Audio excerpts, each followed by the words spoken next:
Harvey is likely to be the first Texas landfalling hurricane in almost 9 years, since infamous Hurricane Ike devastated the upper Texas coast.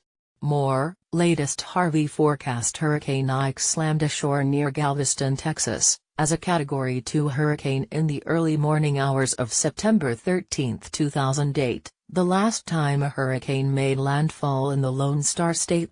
A total of 15 hurricanes have made landfall in Texas since 1950, according to NOAA's Historical Hurricane Tracks database. Only 4 of those landfalls have occurred this century: Claudette in July 2003, Humberto in September 2007, Dolly in July 2008 and Ike in September 2008. While striking the upper Texas coast, Rita in 2005 officially landfell in Louisiana.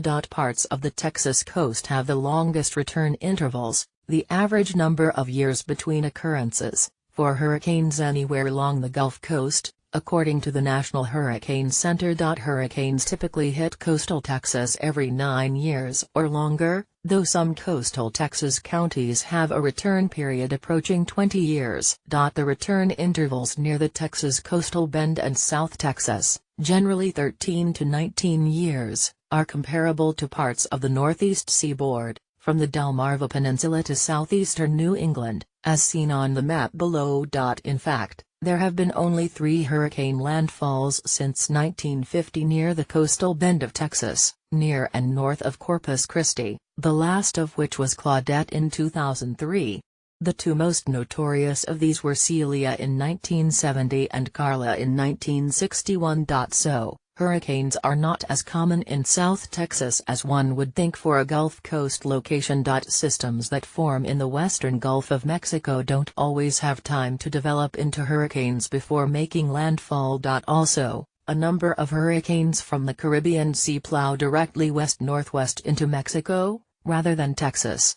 Late in the hurricane season, any western Caribbean hurricanes typically track north or northeast toward Florida or the eastern half of the Gulf of Mexico.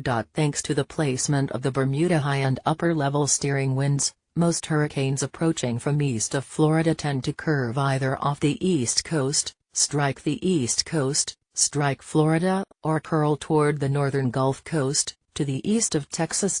Most other parts of the Gulf Coast have much lower return intervals, as low as 6 to 7 years in southeastern Louisiana and southwestern Florida. More, 3 reasons slow-moving tropical storms and hurricanes are the worst. Brian Donegan is a meteorologist at weather.com. Follow him on Facebook and Twitter.